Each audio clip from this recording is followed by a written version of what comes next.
Oh, okay. No, that's cool. You probably should hear most of this. So, you guys are, I don't know if you're aware of this case at all. Do you have any information? Have you ever seen it all over the internet? No. Okay. This case is like national news media. And there's like rioters out in front of our PD and all kinds of nonsense. So, you guys are stepping off into something you're not aware of. Oh, wow. So that's the reason that I'm calling you at 9:30 at night from my house versus the on-call corporal that you were talking to a minute ago. So, long story short, man, to give you some backstory, the father in this case, who's down there right now, has been pretty much, he was trying to get custody of her. This is just a nasty child custody deal. And so he keeps telling his daughter that she's been sexually assaulted by any boyfriend that mom has.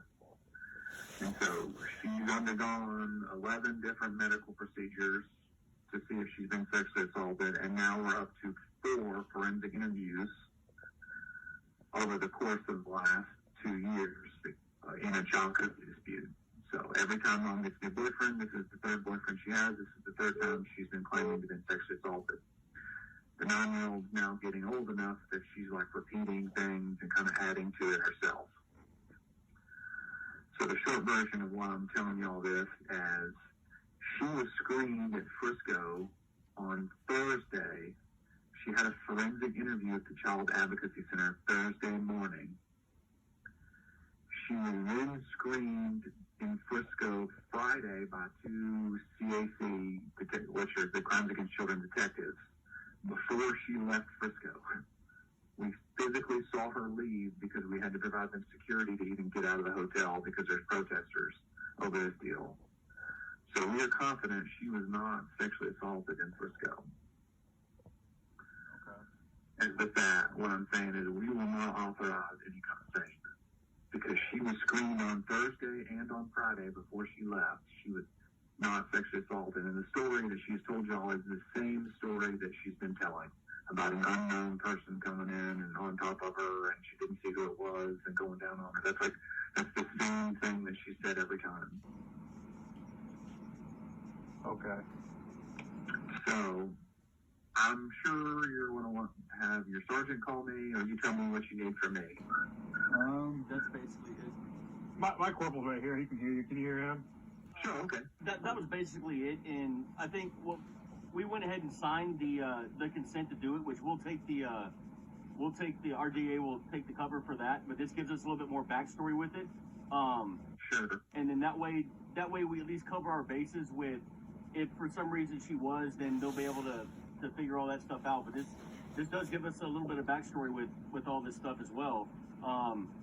So if y'all have this ongoing kind of interview thing going on, do y'all need our case number in case y'all need, unless you have it?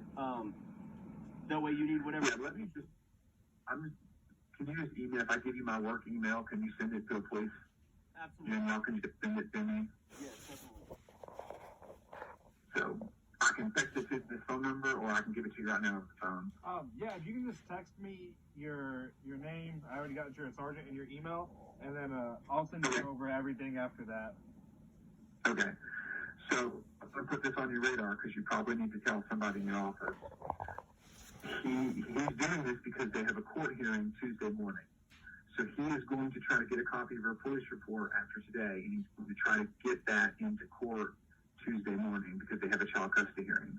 They had one on the car on Friday via Zoom because our agency was involved in that. And that there's another agency up here, I'm trying to remember the name, Lacey Lake Police Department, that got involved in the child custody dispute, and they have actually been dragged into this too. So I don't know if you have a PIO unit or what you need to do. I'm just trying to give you some helpful advice to be in front of this. He's probably going to try to drag y'all into this, and if you don't do everything you want, I mean, he's been claiming that our officers are raping his daughter, like all kinds of just nonsense stuff. Well, then maybe it's better that we did authorize that exam. That way we're at least covered, and it shows that we did everything we could do over here. Now, whether or not, whatever the findings are, that at least we're covered with that. And basically, it's an information for us because it's out of our jurisdiction.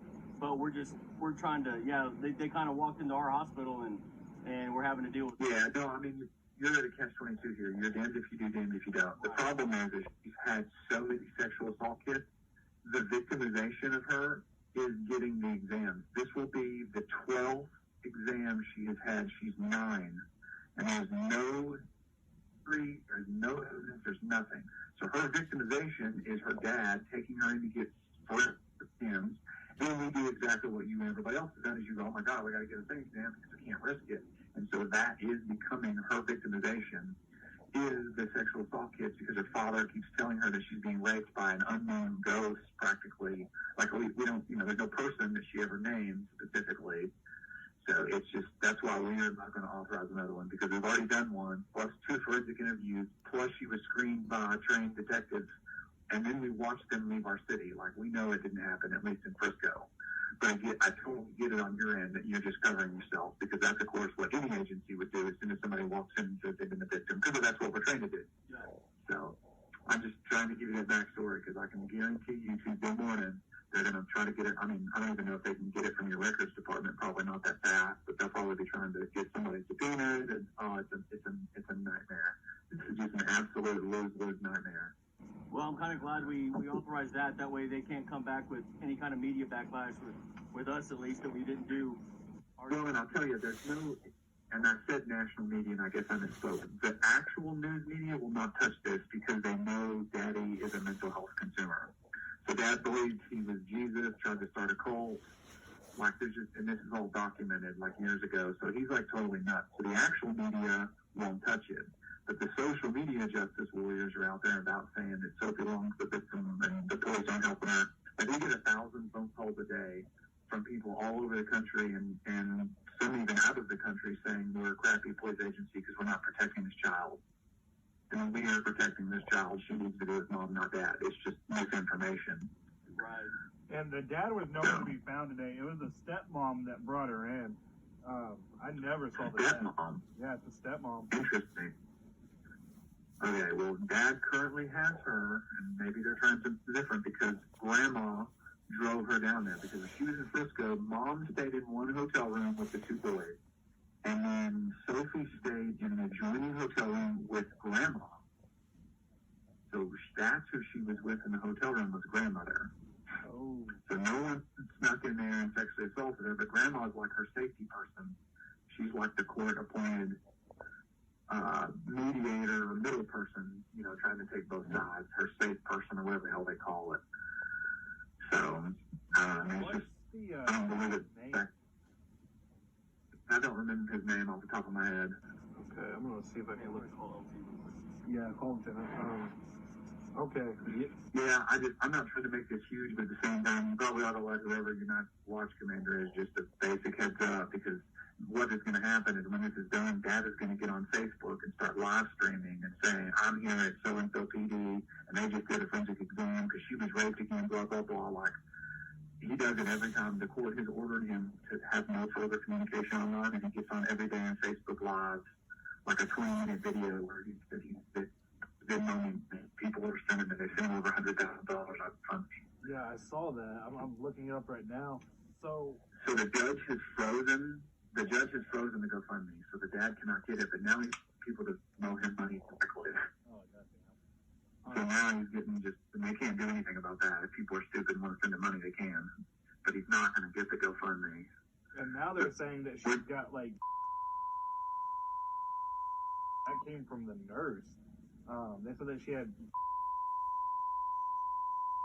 and that it's You're all saying the over. nurse shows up today? Yeah.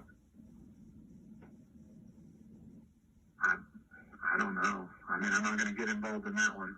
But she was screened for. She had a forensic interview Thursday, and then she was claiming. Her daddy called and claimed she had black eyes. So she went out there with CPS and 2 detectives who took pictures of her and screened her again, and she never made any outcry, nothing. And that was Friday. And then they physically walked them out to the car and saw them leave.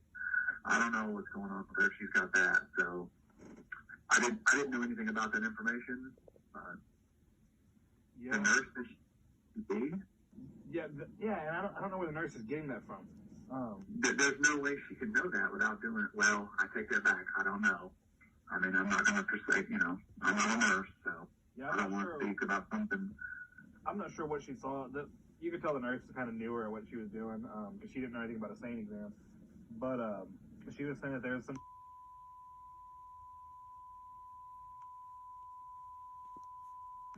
And then she says that she. Well, that sounds like Donna. Yeah. So I guess we'll wait and see, but.